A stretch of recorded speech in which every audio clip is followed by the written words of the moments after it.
Welcome to the Made for More Monday podcast. This is the 8th episode of season 1, and we are looking at the topic, Elevate Your Life. Today, we are diving deep into what it means to rise above, to elevate, not just in status or success, but in our walk with God and purpose. Whether you are young and just starting up in life, or you are experienced and have done it all, God has called us to a higher life, a life that aligns with His vision and breaks the mold. Let's quickly look at 4 ways you can elevate your life from these biblical examples.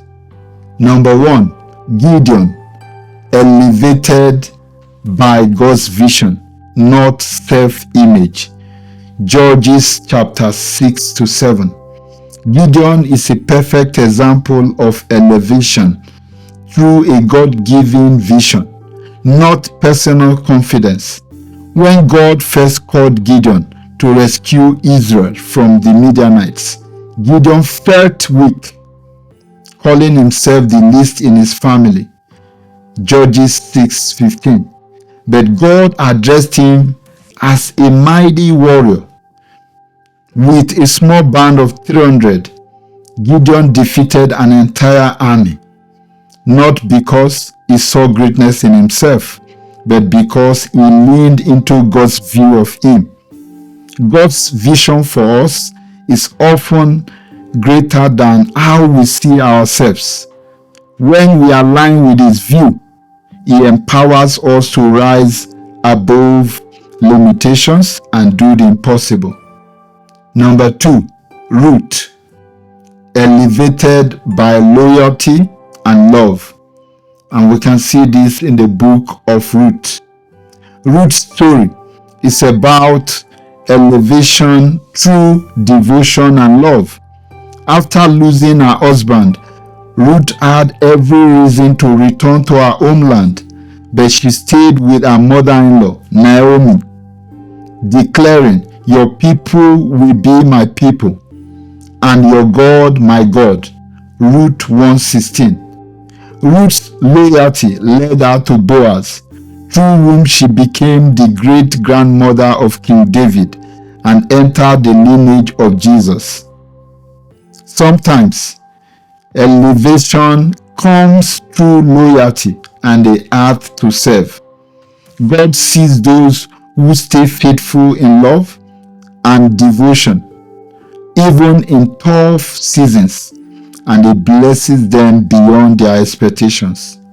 Number 3, Nehemiah, elevated by vision and perseverance. The book of Nehemiah. Nehemiah's story shows how a God-centered vision can lift us beyond challenges. Nehemiah saw the broken walls of Jerusalem, and though he was just a cupbearer to the king, he knew he could do something about it. With a vision from God, he led the effort to rebuild, facing opposition and challenges head-on. When we commit to God's vision, He equips us with strength and resources beyond our own. Elevation often comes through perseverance and staying on mission, even when we face resistance. Number 4, Jesus, elevating others as a path to elevation. John 13:1-17. In John 13, Jesus washed His disciples' feet, taking the position of a servant. In doing so, He showed that true greatness and elevation comes from lifting others. Jesus said, "Now that I, your Lord and teacher, have washed your feet, you also should wash one another's feet." John 13:14. Jesus' humility and willingness to serve led to His ultimate exaltation by God. In God's kingdom, elevation isn't just about It is about raising others. When we embrace humility and serve, God lifts us up in ways that reflect His glory. As we close, elevation with God is a journey rooted in vision, loyalty, perseverance, and humility.